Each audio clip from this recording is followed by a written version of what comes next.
Hey, good morning, Tom here. So today, I want to start with a question. Let's say you're in bed and you get a knock at midnight and you go downstairs and it's cops at the door. They're arresting you for some social media post you made. What would you do? And I ask that because it's actually happening in England all over the place. People posting comments and being jailed for it, and it's just expressing their thoughts. And right now, since Charlie Kirk, and even the last 10 years, we've seen an uptick in political violence. And as Christians, I believe that we, as much as possible, we don't pick fights, and we don't go looking for fights, but sometimes a fight finds us. And I think right now we're actually kind of facing that situation. And the question is, what would you do? What should we do as Christians? And I want to share with you my perspective as to what I think is the best position to take and the consequences of actually either taking it or not taking it. Because right now it's really confusing right now, isn't it? And after Charlie Kirk's death, we see a lot of people rallying, coming back to church, and then some people on the left are doubling down on the rhetoric and because they're just not used to this pushback now. And this Christian nationalism phrase has gotten a bad rap, even though progressive Christians use it as much as conservative Christians. And because the narrative in the public arena is against a conservative point of view, it's always cast in a negative light, and Christians are smeared because of it. And overall, in a larger sense of society, we've gone from a positive towards a now negative view of Christianity. And if you think about it and you look at all the different activities and laws and just the narrative and the pressures that we see right now, we are in what I would call not a totalitarian, but a soft totalitarian regime, even though people are saying that we need to protect our democracy. But truly, what people are saying, especially politicians, is they need to protect their democracy of advancing for me, a more socialistic and a more totalitarian rule of law. Even though they couch in this really nice, touchy-feely phrase of democracy and protecting our freedoms. Because if you look at it, and it's really weird, you look at the school boards and there's fights over these pornographic books. You look at parents who are angry that their children are being forced to change in the locker rooms with people who are not even the same gender. And then we feel in the culture there's this DEI forced on us. And then there's this type of lawfare where, the Christian baker who has been sued multiple times, and Christians just can't seem to live in peace, live quietly. There's always this intrusion into our way of life and our moral values. And that's just the definition of self-totalitarianism. It's not open persecution, but in a way it's very much a persecution at a very subtle and soft way that keeps us on a defensive. And when we speak out about it, people say, well, look at the laws. It's all equal, and I wanted to be fair to everybody. And it's we Christians who are the biggest because we don't go along to get along. And the challenge right now is, if you believe that we're at a point that this culture war is escalating, and we may soon get to a point where we have to engage, there's varying views about it. And I believe that history does give us precedents that we actually have at times in the past engaged not only in politics and culture more aggressively, but we've actually also resorted to military force and violence to protect ourselves when survival is on the line. So personally, I believe that the right posture that all Christians should take is a position from Augustine And if you didn't watch my video, I think a week or so back, you can watch that. You'll see the different views. And my personal view is a City of God view, where I believe that the best way to represent Christ here is to endure patiently and to know that our kingdom is not of this world. We rely and we wait for the City of God eventually to win triumphantly. And in the meantime, we endure. But I know that many Christians who are more culturally engaged, socially on the front lines, and they get drawn into the cultural, arts, education, politics arena. And I think that's fine. I mean, if you look at Charlie Kirk, that's what he did. And I think that despite what people are saying, I believe that as far as he did it in a very gracious, also sometimes very challenging, confrontational way that represented his faith very well. And I think that's actually as much as we can ask for in terms of Christians engaged in politics. But I also know that, just from personal experience, in our city last couple of years, we've had, in California, we've had this huge school board debate and fight literally over this trans issue invading our schools. And there were two sides of the issue, where the Christians were dominant, and because it's still a fairly conservative city, so they were dominant, but they were very much dominant in a very angry and in a hateful way. And I was talking to a friend who actually experienced this. She said, "Yeah, it was not a good look for us as Christians." And that's a danger of actually engaging in politics, where sometimes you think that this is such an important battle that it's by any means necessary. And that's a risk, because politics is a dirty war. And if we fight badly, as we experience here, the aftertaste, and it's been a couple of years, it leaves a bad taste and leaves a bad reputation for us as Christians. So we have to tread very carefully. But the question is, but what if things escalate and the fight comes to us, and they're being much more aggressive about policing our thoughts and our words and our actions? And I just look at England again, just for normal tweets that are commonsensical, people are being jailed.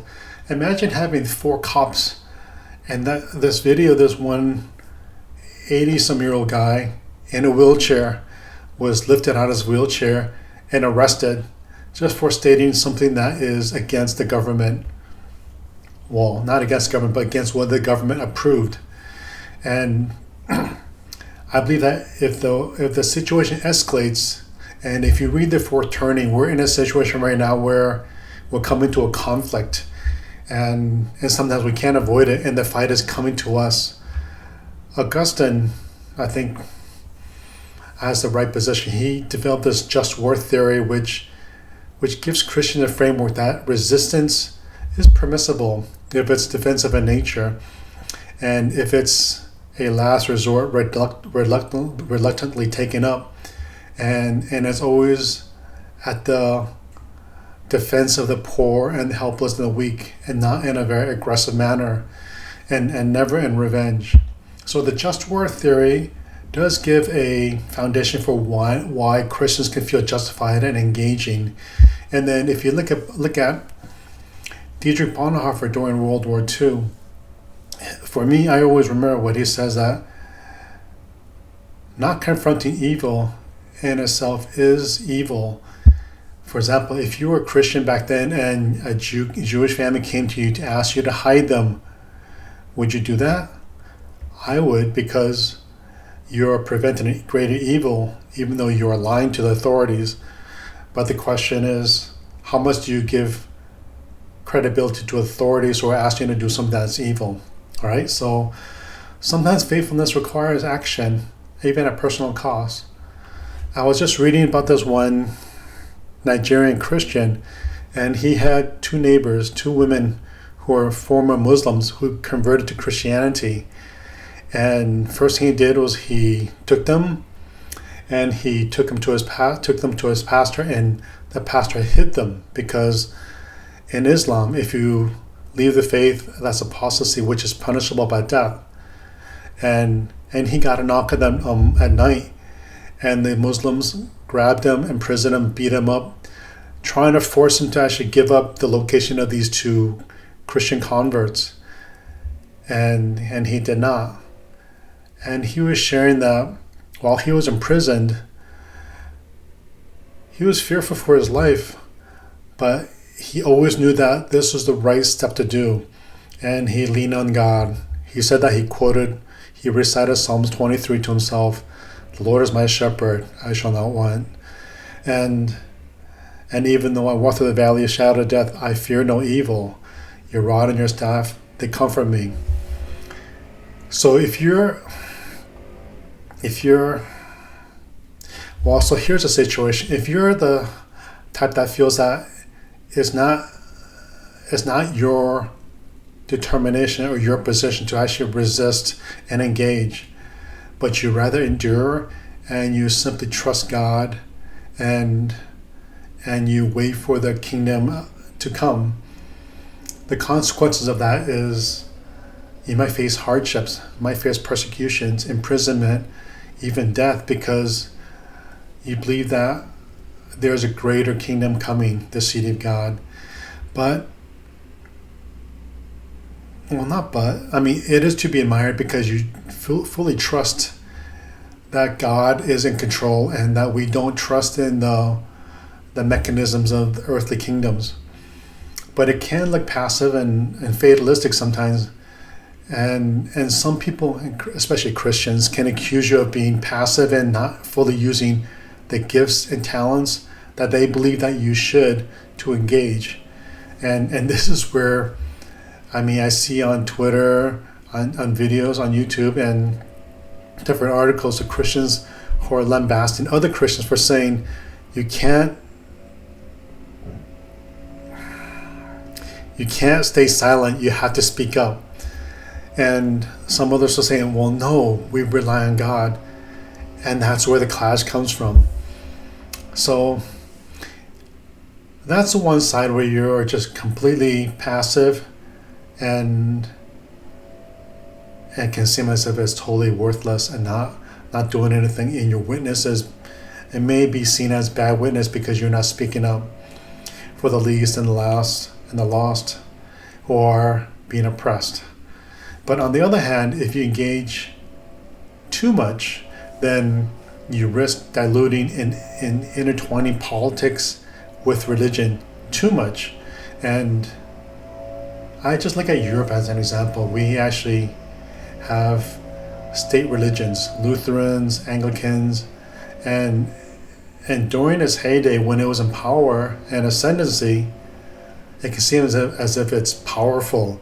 But there's also religious wars too, and that's a danger. But it seems powerful because everybody's Christian.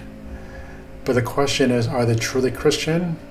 And because you have politics intertwined with faith, it can seem like these are wins for the Christian religion, for the Christian nation. But now you look at Europe today, and the churches are almost all empty. So you have maybe a short-term wins, but you have long-term collapse.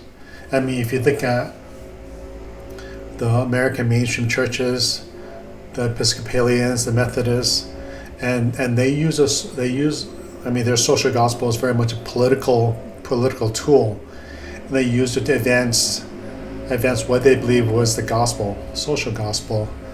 But now, because they diluted their faith, they have no gospel center and even a Christian witness.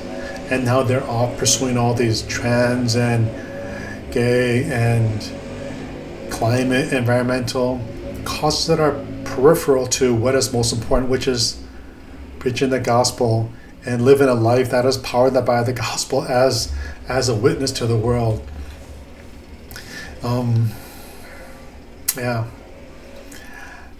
The problem is power, when you have it and you use it initially in a way that is positive towards Christianity can seem like, boy, this is the right thing to do, and you continue using it. But over time, the allure and the grasp of power can corrupt people, and you have to be very careful to hold it lightly and not trust too much in it, because that power can lead to arrogance, to feel that as if you have the right because God has given you all these gifts and talents and people to rally towards your cause, to push these Christian values. And sometimes you risk, over the long term, losing people to the faith. So at the end of the day, I feel that Christians who are called to endure, to be patient, to be reliant on God, and to slowly change people's minds and hearts, one relationship at a time, on God's timing, is the best path forward. But if it comes to the point where you're asked to protect lives and defend yourself, your family, your neighbors, and you're asked to actually take up arms or more forceful resistance, and I believe that it is justified, because even if you're not a Christian, they can understand this instinct for self-survival. And I think that if you take this position of saying, you know what, I will lean on God as much as possible, but at the same time, you look at your other Christians, brothers and sisters who are engaged on the front lines, like Charlie Kirk, or even you think about William Wilberforce during the decades he spent trying to eradicate slavery, or the International Justice Mission who are trying to combat trafficking. And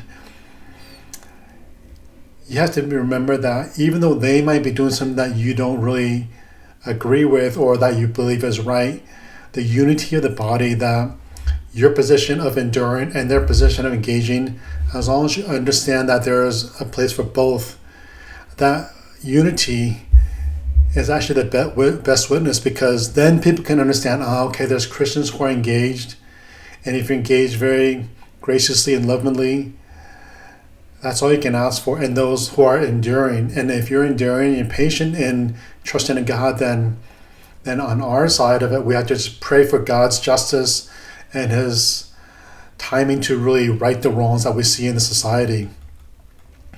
And at the end of the day, on both sides, whether we engage or whether we endure, I think that if we are pushed at the very end to actually be much more engaged, even if we go to the point of actually violence, then I think it's justified. So that's kind of like my thoughts as to where I think the right Christian position should be. And there's dangers and there's weaknesses of on both sides. But if you look at the news, there are more and more younger generation, more men who are coming back to the church, because they've grown up in a world where Christianity is just one of many options, and they're not taught moral foundations as to what is absolute truth. And imagine growing up without any tethering to a truth or a God that is transcendent beyond what can be achieved materially. They're hungering for something. And as a church, we do have the answer. And I believe that if we are patient, kind, loving, but also very convicted with confidence that what we're offering them is absolutely the right answer to a meaning in life, and that gives them purpose, then I believe that we are doing the right thing in terms of what God has called each of us to do. Because at the end of the day, politics can change laws, but only the gospel can change hearts, and that's what we want, heart transformation. So just my thoughts. All right, have a good day.